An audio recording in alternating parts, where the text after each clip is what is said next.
If you've ever sat down in a restaurant, opened the menu, and thought, okay, what can I eat here that won't make me feel worse tomorrow? You are not alone.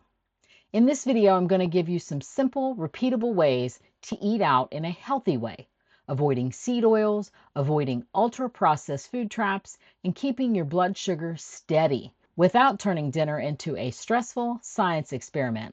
I'm Mindy Kidder, and I look at food through a root cause functional health lens these days, which means we're going to focus on what supports your body and lowers your overall load, not what creates fear. Here's the promise. By the end of this video, you'll know exactly what to eat, what to look for on almost any menu, what to ask for without being awkward, and how to recover if the options are not perfect. You don't need to be perfect in every restaurant. You just need a simple plan you can repeat.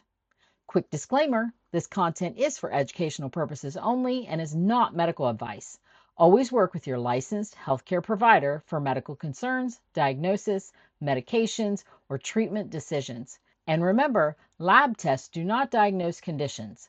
They may help identify patterns and support investigation. Always interpret labs and symptoms with a licensed clinician. Now, before we talk about seed oils, let me frame it this way, and I think about it clinically and practically. In FDN, we're looking at total stress load and total inflammatory load. Food is part of that, but so is sleep, stress, gut function, blood sugar regulation, and even how fast you're eating and whether you're actually chewing or not.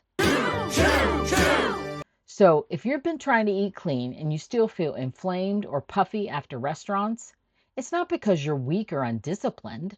It's often because the restaurant environment adds multiple stressors at the same time.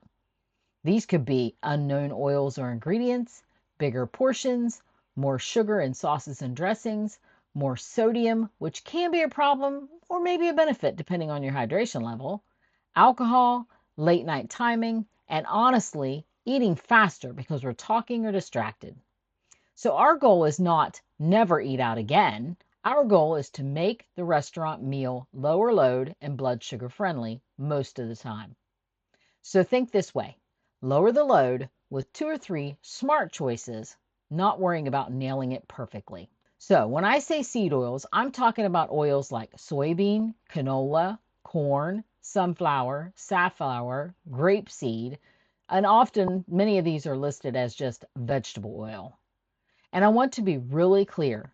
I'm not saying one meal cooked in a seed oil will ruin your health forever. That's just not how the body works. They show up everywhere in restaurants because they're cheap, shelf stable, and they use them to fry, saute, make sauces, etc. Which is exactly why they're one of the easiest things to spot and swap when you're ordering.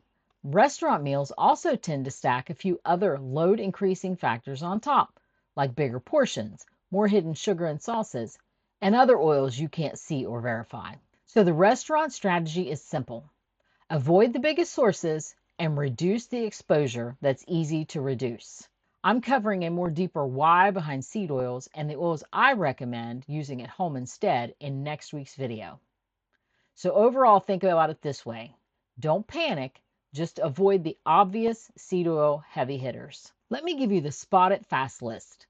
These menu words usually mean seed oils, processed coatings, or sugary sauces are in the mix. Number 1, fried. If you see the word fried, it's one of those things that you almost always want to avoid. This would include things like fries, fried chicken, fried shrimp, chips, calamari, you name it. Almost all of these are always fried in some kind of seed oils. Number 2 is anything that is crispy, crunchy, tempura, or breaded. Same issue, fried in seed oils. Number 3 is your creamy dressings. This would include ranch, Caesar, house dressings, and even some vinaigrettes have a soybean oil base. Number 4, mayo, aioli, or special sauce. Typically, these are soybean or canola based, unless the restaurant actually tells you it's different. Number 5, anything that says glazed, sticky, or sweet. That usually signals added sugar and processed oils. Number 6, grilled that's brushed with oil. Sometimes it's fine, but it can be sprayed with one of those other oil blends that we talked about just a minute ago. And here's one thing that typically surprises people: your sides. A simple side of roasted vegetables or mashed potatoes is often cooked in vegetable oil, butter substitute, or some kind of blend. So if it's fried, breaded, or covered in a sauce, assume seed oils and sugar are involved. This is my ordering formula. Let's build a meal that works in almost any restaurant. Step 1. Choose your anchor protein. I'm looking for steak, lamb, and I eat burger patties without the bun. Maybe chicken that can be simply cooked, salmon, shrimp, scallops, or other fish that can be grilled or baked, and eggs at breakfast spots.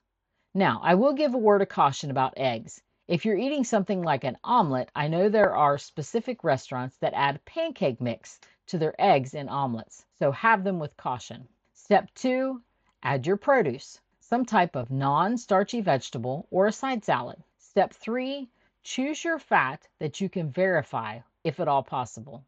This would include butter, not butter substitute or margarine, olive oil, avocado, and olives. Then add on your carb. And this becomes optional depending on your goals and your tolerances. This could include a baked potato, a sweet potato, rice, or fruit. If you're working on blood sugar stability, I want you to think carbs are fine, but they're not fine alone. Always pair them with a protein. Build your plate around protein and veggies first, then decide if you want to add a carb. What do you say to a server? You don't need a speech, you just need one calm sentence. Here are some of my favorites. Can you cook that in butter instead of vegetable oil? Can I get the sauce on the side? I'm sensitive to certain oils. Can you do olive oil or butter? Can you do a dry grill and then I'll add some lemon? And if you're at a place that can't accommodate much, don't spiral. Choose the best option and move on. Stress chemistry is real, and anxiety at the table doesn't help your digestion either. One request, such as oil choice or sauce on the side, can lower the load a lot. All right, so let's talk about blood sugar for a second. Let's talk about why eating out can trigger such cravings later. If you eat a meal that's mostly carbs, say from the bread basket, a sweet sauce, or fries, or if you have a healthy salad that's basically lettuce with sugary dressing and not enough protein, your blood sugar can spike and then crash. When blood sugar crashes, your brain says, "Hello, I would like a balanced snack."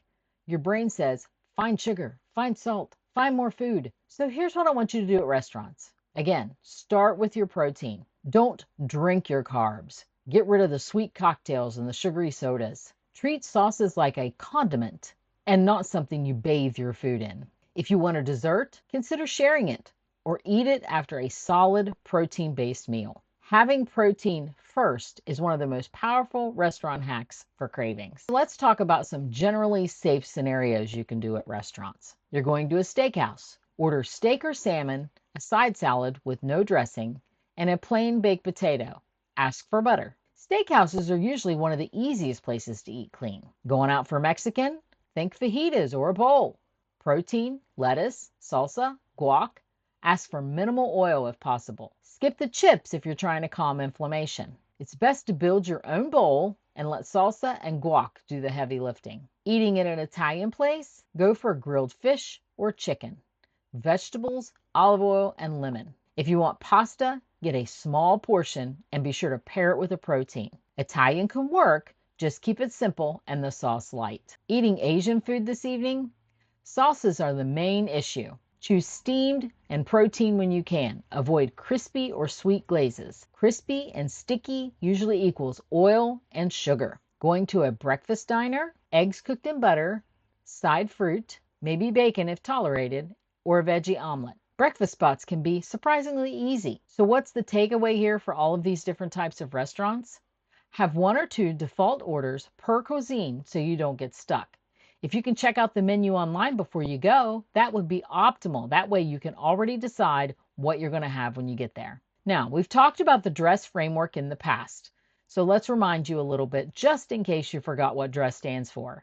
It's diet, rest, exercise, stress reduction, and supplementation. So when we're thinking about the D.R.E.S.S protocol when it comes to restaurant meals, let's start with diet.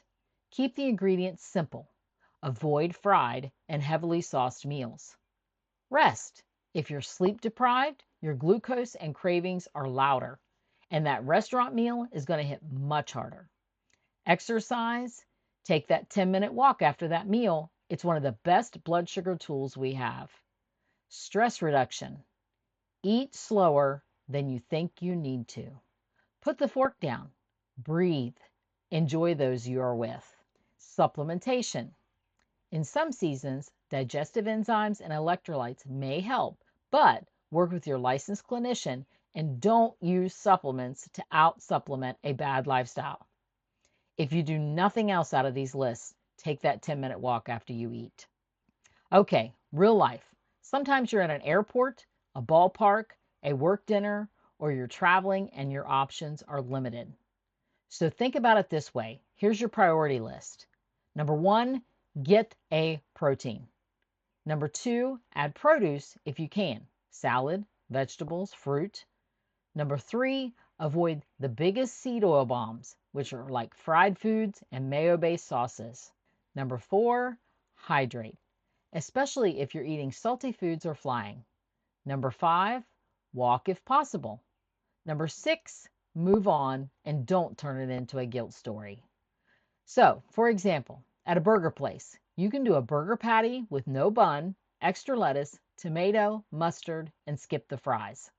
While that's not perfect, it is supportive. On imperfect days, choose protein, add a produce, and skip the fries. If you want more support applying this to your body, your symptoms, and your goals, visit me at myheartforhealth.net. You can learn more, schedule a discovery call, and subscribe to my newsletter. And if you thought this was helpful, please like, subscribe, and share. Now I want to hear from you. After we've talked about all these different restaurants, which restaurant type is hardest for you? Is it Mexican, Italian, breakfast, fast food? What about travel days? Drop it in the comments below. Eating out can fit a functional health lifestyle. You just have to make one simple choice at a time.